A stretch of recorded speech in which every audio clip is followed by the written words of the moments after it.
محترم بزرگ و عزیز دوستو، ربیع الاول کا مہینہ چل رہا ہے۔ ربیع الاول کا مہینہ وہ مبارک اور عظیم الشان مہینہ ہے جس میں اللہ تبارک و تعالی نے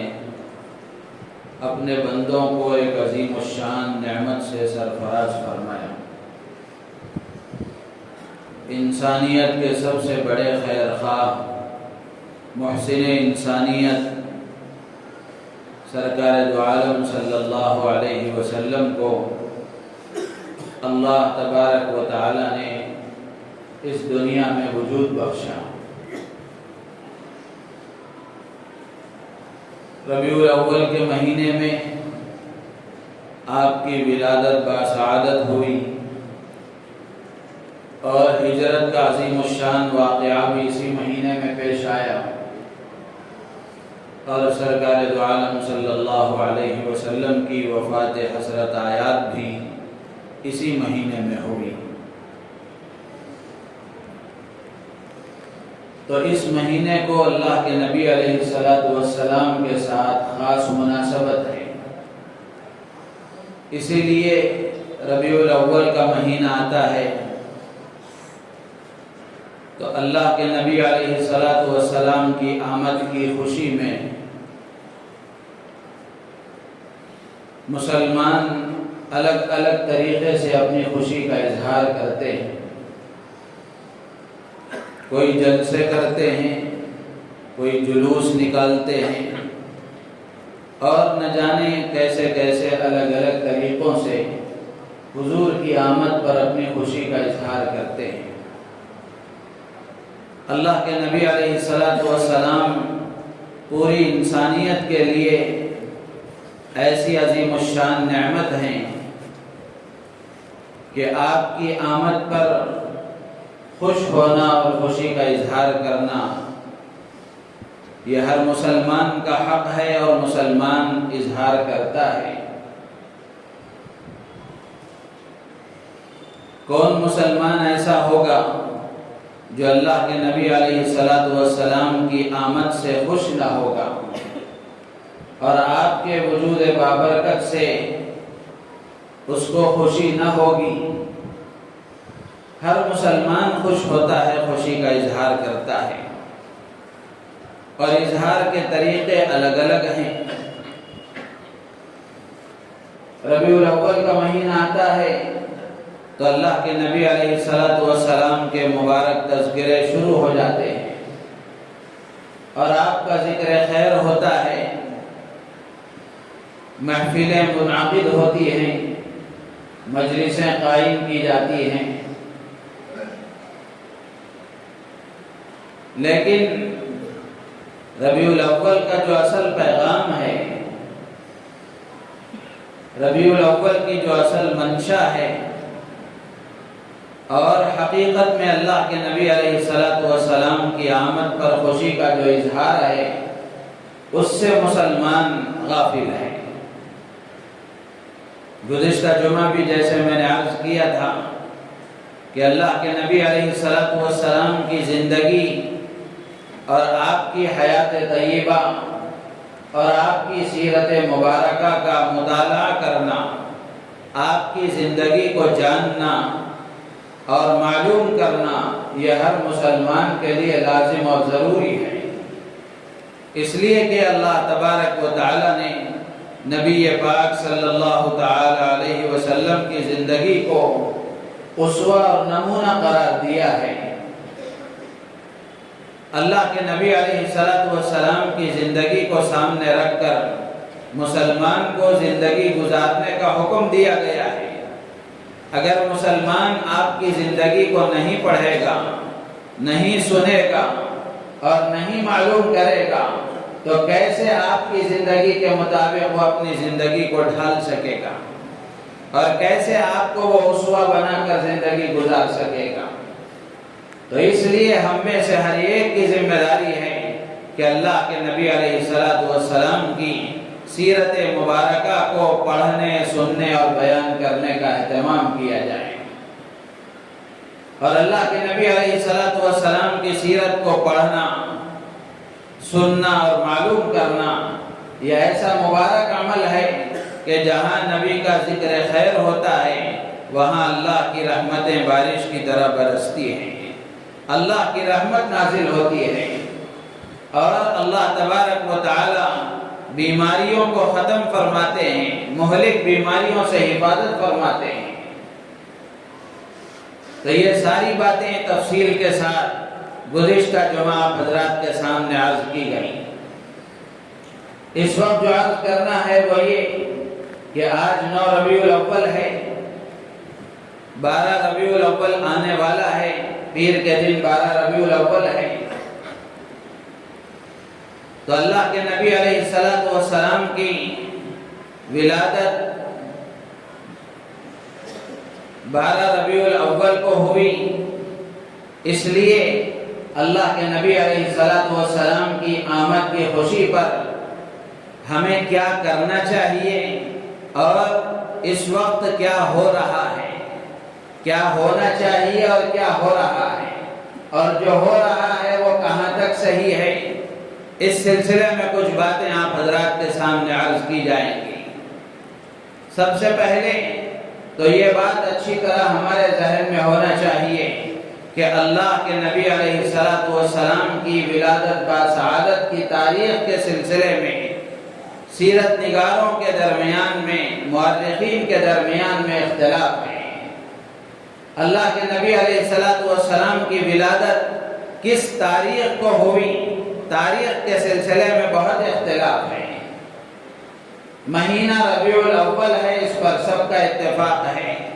دن پیر کا ہے، اس پر سب کا اتفاق ہے، صبح صادق کے وقت میں اللہ کے نبی علیہ الصلوۃ والسلام دنیا میں تشریف لائے، اس پر سب کا اتفاق ہے، آپ مکہ مکرمہ میں پیدا ہوئے، اس پر سب کا اتفاق ہے، لیکن کس تاریخ کو پیدا ہوئے،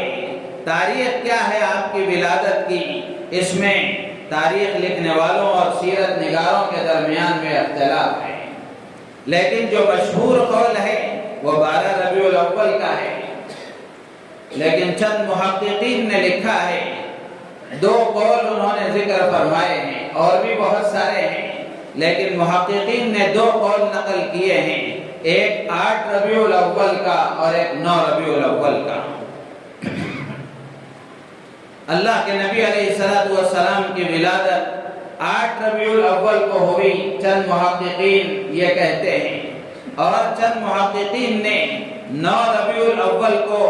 آپ کی ولادت کو راجح قرار دیا ہے۔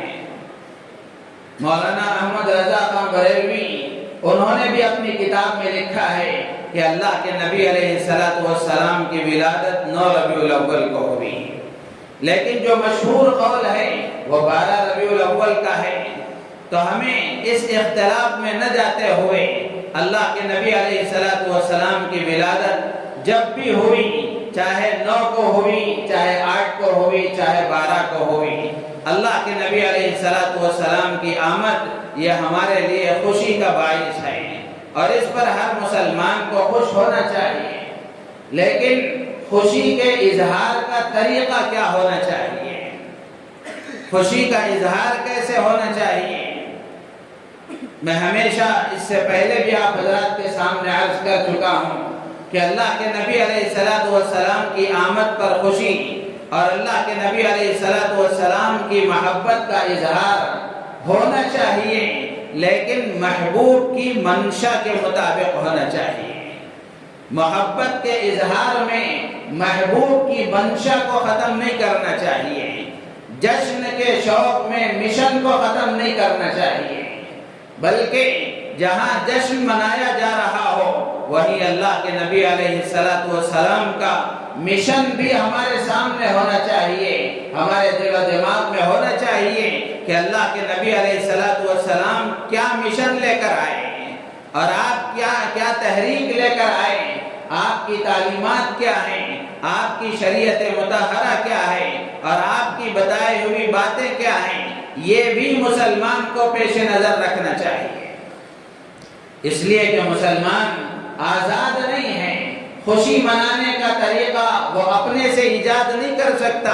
بلکہ خوشی کے حدود اور قیود شریعت نے بیان کیے ہیں، غم کے حدود اور قیود شریعت نے بیان کیے ہیں۔ تو مسلمان خوشی منائے گا تو بھی اللہ کے نبی علیہ السلام کی تعلیمات کے مطابق منائے گا۔ آپ کو میں ایک واقعہ سناؤں۔ اللہ کے نبی علیہ السلام جب دنیا میں تشریف لائے، آپ کی جب ولادت باسعادت ہوئی تو اس وقت میں ابو لہب جو آپ کا رشتہ دار تھا، ابو لہب کی باندی نے آ کر ابو لہب کو یہ خبر دی اور خوشخبری سنائی کہ آپ کے ہاں بھتیجا پیدا ہوا ہے، محمد ابن عبداللہ کی پیدائش ہوئی ہے، آپ کے ہاں بھتیجا پیدا ہوا ہے۔ تو ابو لہب نے بھتیجے کی پیدائش کی خوشخبری سن کر خوشی میں اس نے اپنی باندی کو آزاد کر دیا، اپنی باندی کو آزاد کر دیا، اور وہ باندی سویبہ جو بعد میں چل کر اسلام بھی انہوں نے قبول کیا، حضرت سویبہ رضی اللہ تعالی عنہ۔ تو ابو لہب نے آپ کی آمد کی خوشی میں اللہ کے نبی علیہ السلام جب پیدا ہوئے تو بھتیجے کی پیدائش کی خوشی میں اس نے اپنی باندی کو آزاد کر دیا۔ یہ واقعہ تو آپ نے بارہا سنا ہے، یہ آپ کے علم میں بھی ہے۔ واقعہ سنا کر جو بات اصل عرض کرنا ہے، اس سے جو پیغام دینا ہے وہ یہ کہ پہلے زمانے میں بھی اور ہر زمانے میں بھی خوشی منانے کا طریقہ کیا تھا؟ خوشی کے موقع پر کوئی نیک کام کرنے کا رواج تھا۔ غلاموں کو آزاد کرنا، باندیوں کو آزاد کرنا، یہ ایک بہت بڑا نیک عمل ہے۔ حدیثوں میں اس کے بڑے فضائل بیان کیے گئے ہیں۔ ایسا نہیں ہوا کہ جب ابو لہب کو یہ خبر دی گئی اور یہ خوشخبری سنائی گئی کہ آپ کے ہاں بھتیجا پیدا ہوا ہے تو اس نے کوئی ڈی جے کا انتظام کیا ہو، کوئی باجے اور گانے کا انتظام کیا ہو، یا کوئی ناچنے کی محفل سجائی ہو، ایسا نہیں ہوا، بلکہ ابو لہب نے اپنی باندی کو آزاد کر کے ایک نیک کام کر کے اللہ کو راضی کرنے کا کام کیا۔ تو میرے عزیز و دوست و بزرگوں، خوشی منائی جائے گی تو سرکار کی تعلیمات کے مطابق، خوشی منائی جائے گی تو اللہ کو راضی کرنے والے کاموں کو انجام دے کر کے۔ ایسا نہیں کہ آدمی خوشی منا رہا ہے تو خوشی منانے میں پوری طرح آزاد ہے، ایسا نہیں، بلکہ خوشی ان قوانین کے مطابق، ان تعلیمات کے مطابق منائی جائے گی جو سرکار دو عالم صلی اللہ علیہ وسلم نے اپنی امت کو دی ہے۔ تو اس واقعے سے آپ کو اندازہ ہوا ہوگا کہ خوشی کے موقع پر بھی کوئی نیک کام، کوئی اچھا کام، کوئی اللہ کو راضی کرنے والے کام کا یہ رواج اور مزاج تھا مسلمانوں کا۔ تو میرے عزیز و دوست بزرگوں، حضرت سویبہ رضی اللہ تعالیٰ عنہ یہ آپ کی رضائی ماں بھی ہیں۔ اللہ کے نبی علیہ السلام کو انہوں نے دودھ پلایا ہے۔ پھر اس کے بعد میں حضرت حلیمہ سعدیہ کے ہاں آپ تشریف لے گئے، لیکن حضرت سویبہ نے بھی آپ کو دودھ پلایا ہے، حضرت حمزہ کو بھی دودھ پلایا ہے، زید ابن حارثہ کو بھی دودھ پلایا ہے۔ اسی لیے حضرت حمزہ رشتے میں آپ کے چچا بھی ہیں، رضائی بھائی بھی ہیں۔ اور اللہ کے نبی علیہ السلام حضرت سویبہ کا بڑا احترام کیا کرتے تھے۔ حضرت خدیجہ سے جب آپ کا نکاح ہوا تو نکاح ہونے کے بعد بھی حضرت سویبہ جب آپ کے پاس آیا کرتی تھی تو آپ ان کا بڑا اہتمام کیا کرتے تھے، اور مدینے سے ان کے لیے کپڑے وغیرہ ہدایہ بھیجنے کا اہتمام فرمایا کرتے تھے۔ تو میرے عزیز و دوست و بزرگوں، خوشی اللہ کے نبی علیہ السلام کی آمد پر ضرور منائی جائے گی، لیکن خوشی کے اظہار کا طریقہ وہ ہوگا جو اللہ کے نبی علیہ السلام کی تعلیمات کے مطابق ہوگا۔ اب اگر کوئی آدمی اللہ کے نبی علیہ السلام کی تعلیمات کے خلاف اور آپ کی روشن ہدایات کے خلاف خوشی کا اظہار کرے گا تو اس کو تو ضرور منع کیا جائے گا۔ جو غلط طریقہ ہے اس کو تو غلط ہی کہا جائے گا، جو غلط رواج ہے اس کو غلط ہی کہا جائے گا، غلط کو صحیح تو نہیں کہا جائے گا۔ اب اگر غلط کو درست کرنے کی فکر کی جائے یا غلط کو غلط بتایا جائے، آدمی یہ کہے کہ یہ اللہ کے نبی علیہ السلام کے ذکر مبارک سے روکتا ہے یا اللہ کے نبی علیہ السلام کی خوشی کے منانے سے روکتا ہے، تو یہ اس کی نادانی اور کم عقلی کی بات ہے۔ جیسے مثال کے طور پر عین زوال کے وقت میں جب سورج برابر بیچ میں ہو جائے اس وقت میں نماز پڑھنا مکروہ ہے، اور اسی طریقے سے قبلے کی طرف رخ کر کے نماز پڑھنا چاہیے اگر کوئی آدمی قبلے کی طرف پیٹ کر کے نماز پڑھے، اور اسی طریقے سے عید الفطر اور عید الاضحیٰ کو روزہ رکھنا حرام ہے، اس دن روزہ رکھنے کی گنجائش نہیں ہے۔ اگر کوئی آدمی ان دنوں میں روزہ رکھے اور نماز پڑھے تو قبلے کی طرف رخ کرنے کے بجائے پیٹ کر کے نماز پڑھے اور مکروہ اوقات میں نماز پڑھے۔ اب اگر اس آدمی کو کوئی کہے کہ اس وقت یہ نماز آپ نہیں پڑھ سکتے، روزہ اس دن نہیں رکھ سکتے، اب اگر آدمی کہے کہ یہ کیسے آدمی ہیں کہ نماز سے روک رہے ہیں، روزے سے روک رہے ہیں، تو لوگ اس کو کیا کہیں گے؟ یہ اس کی نادانی کی بات ہے، کم عقلی کی بات ہے۔ نہ روزے سے روکا جا رہا ہے نہ نماز سے روکا جا رہا ہے، بلکہ غلط طریقے سے روکا جا رہا ہے، غلط طریقے سے روکا جا رہا ہے، اور روز اول سے غلط کو غلط بتانے کی پوری کوشش کی جاتی ہے۔ تو میرے عزیز و دوستو بزرگوں، اللہ کے نبی علیہ السلام کی خوشی ہم ضرور منائیں گے، لیکن اللہ کے نبی علیہ السلام کی تعلیمات کے مطابق کوئی ایسی حرکت نہیں ہوگی، کوئی ایسا کام مسلمان سے نہیں ہونا چاہیے جو اللہ کے نبی علیہ السلام کی تعلیمات کے خلاف ہو۔ تو جب 12 ربیع الاول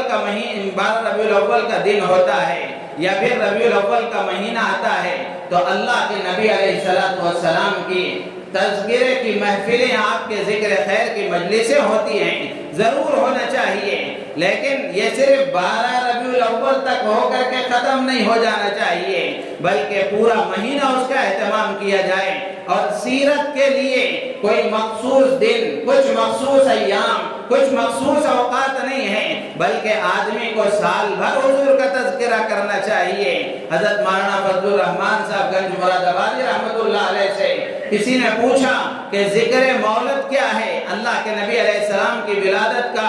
اور اللہ کے نبی علیہ السلام کا ذکر کیا ہے، تو آپ نے فرمایا وہ تو ہم ہر وقت کرتے ہیں، جب بھی آدمی لا الہ الا اللہ پڑھتا ہے اس کے ساتھ محمد الرسول اللہ پڑھتا ہے، تو جب تک محمد الرسول اللہ نہیں پڑھتا اس کا کلمہ مکمل نہیں ہوتا، اور آدمی مسلسل اس کو پڑھتا رہتا ہے تو گویا آپ کا ذکر خیر کرتا رہتا ہے۔ تو آدمی کو اللہ کے نبی علیہ السلام کا تذکرہ بار بار کرنا چاہیے، اس کے لیے نہ صرف ربیع الاول کا مہینہ ہے اور نہ اس کے لیے 12 ربیع الاول ہے، بلکہ سال بھر حضور کا تذکرہ ہونا چاہیے، سال بھر حضور کا تذکرہ ہونا چاہیے، اور سیرت کی جو محفلیں منعقد کی جائیں اور جو جلسے منعقد کیے جائیں اس میں اللہ کے نبی علیہ السلام کی ہر بات کا ذکر ہو۔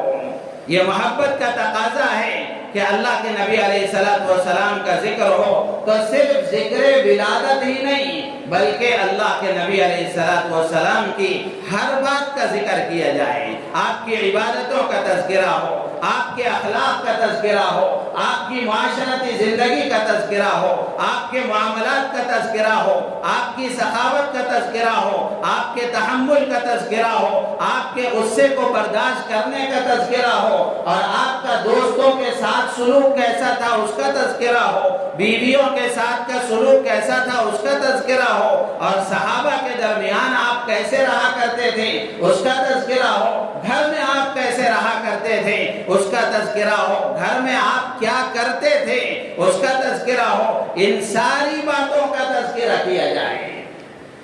ایسا نہیں کہ صرف ذکر ولادت کے کر کے ختم کر دیا جائے۔ یقیناً اللہ کے نبی علیہ السلام کی ولادت کا ذکر، آپ کے بچپن کا ذکر، آپ کے جوانی کا ذکر یقیناً برکت کا باعث ہے، اجر و ثواب کا باعث ہے، لیکن اس کے ساتھ ساتھ عملی جو پہلو ہے جن پر عمل کرنا آدمی کے لیے ضروری ہے، ان عملی پہلوؤں کو بھی اجاگر کیا جائے۔ آپ کا پڑوسیوں کے ساتھ سلوک کیسا تھا، اور اسی طرح آپ کا مزدوروں کے ساتھ سلوک کیسا تھا، غیر مسلموں کے ساتھ آپ کا سلوک کیسا تھا، یہودیوں کے ساتھ آپ کیا سلوک فرمایا کرتے تھے، آنے والے وفود کے ساتھ آپ کیا سلوک فرمایا کرتے تھے، بچوں کے ساتھ آپ کیا سلوک کیا کرتے تھے، یہ ساری باتوں کا تذکرہ کیا جائے۔ اور اللہ کے نبی علیہ السلام کا تذکرہ کرتے وقت میں مستند باتیں کہنے کی کوشش کی جائیں، بے دلیل باتیں، بے سند باتیں، من گھڑت باتیں، موضوع روایتوں کو بیان نہ کیا جائے، اس کا پورا خیال رکھا جائے۔ تو میرے عزیز و دوست و بزرگوں، اللہ کے نبی علیہ السلام کا ذکر ہو تو پورا ذکر ہو، ذکر ہو تو پورا ذکر ہو، آپ کی ہر بات کو ذکر کیا جائے، آپ کی زندگی کے ہر گوشے کو بیان کیا جائے، اس لیے کہ آپ کی زندگی کا ہر بات امت کے لیے اسوہ ہے، امت کے لیے نمونہ ہے۔ اسی لیے اللہ نے فرمایا تھا لَقَدْ كَانَ لَكُمْ فِي رَسُولِ اللَّهِ أُسْوَةٌ حَسَنَةٌ، کہ اللہ کے نبی علیہ السلام کی زندگی تمہارے لیے نمونہ ہے۔ اگر صرف ولادت کا تذکرہ کر کے، آپ کے میلاد کا تذکرہ کر کے ختم کر دیا جائے تو آپ کے مشن کو کون بیان کرے گا؟ صرف جشن منا کر ختم کر دیا جائے تو آپ کا مشن کون بیان کرے گا اور آپ کے مشن کو کون اپنائے گا؟ تو اس لیے میرے عزیز و دوست و بزرگوں، ضرورت اس بات کی ہے کہ جہاں نبی کی سیرت کے محافل اور مجالس منعقد کیے جائیں اور اللہ کے نبی علیہ السلام کا ذکر خیر کیا جائے، وہاں اس بات کی پوری کوشش کی جائے کہ اللہ کے نبی علیہ السلام کی زندگی کے ہر گوشے کو بیان کیا جائے۔ تو آپ علیہ السلام کی محبت کا اظہار کچھ لوگ جلسے کر کے، آپ کا تذکرہ خیر کر کے کرتے ہیں، اور کچھ لوگ جلوس کے شکل میں اللہ کے نبی علیہ السلام کی محبت کا اظہار کرتے ہیں۔ جلوس نکالنا صحیح ہے غلط ہے اس بحث میں نہ جاتے ہوئے، وہ ایک غیر ضروری بحث ہے، اس سے ضرورت نہیں ہے، وہ جلوس نکالنا چاہیے یا نکالنا نہیں چاہیے اس کو الگ رکھ کر کے جو جلوس نکالا جا رہا ہے، جو لوگ اس کو جائز سمجھتے ہیں اور اس کو مستحب سمجھتے ہیں، اس کو ثواب کا کام سمجھتے ہیں، تو ان سے ہماری درخواست ہے کہ جلوس جو نکالا جائے، اور اس وقت میں خاص طور سے گزشتہ سال ہم نے اپنی آنکھوں سے دیکھا کہ جلوس جس شکل میں گیا اور جلوس میں جو جو کام ہوئے اور جو جو غلط چیزیں ہوئی، خود ان کے علماء نے، جائز سمجھنے والے علماء نے اس پر نکیر کی ہے اور اس کو جائز سمجھنے والے علماء نے منع قرار دیا ہے۔ تو میرے عزیز و دوست و بزرگوں، جلوس میں ڈی جے بجانا، اس کی شریعت میں کہاں گنجائش ہے؟ ڈی جے بجانے کی، ناچ گانے کی، میوزک کی اور شرکیہ نعتوں کی اور شرکیہ قوالیوں کی شریعت میں کہاں گنجائش ہے؟ ابھی غریب کی بات ہے، 2 دن پہلے ہمارے علاقے کے بریلوی علماء ہی کی طرف سے باقاعدہ ایک ویڈیو جاری ہوا کہ اس طرح کی غلط چیزوں سے ہمارے جلوس کو پاک و صاف رکھا جائے اور ان چیزوں سے اپنے آپ کو بچایا جائے۔ ڈی جے لگا کر کے، زور زور سے آوازیں کر کے، لوگوں کو تکلیف پہنچا کر کے کون سا ثواب کمایا جا رہا ہے؟ میرے عزیز و دوست و بزرگ کو گزارش اس بات کی ہے، بڑی محبت سے کے ساتھ عرض کرنے کی کوشش کر رہا ہوں کہ ہمارے سارے علماء اس بات پر متفکر ہیں اور خود علماء بریلویت بھی متفکر ہیں کہ ان چیزوں سے اپنے مسلمان اپنے آپ کو دور رکھیں، ان چیزوں سے اپنے آپ کو دور رکھیں۔ ناچ گانا کسی بھی شکل میں ہو، کسی بھی مجلس میں ہو، اس کی کہاں گنجائش ہو سکتی ہے؟ گزشتہ سال کی بات ہے، یہیں گوری پاہلیہ کے قریب میں ایک جلوس میں اسی طرح کا ناچ گانا ہو رہا تھا، ڈانس ہو رہا تھا۔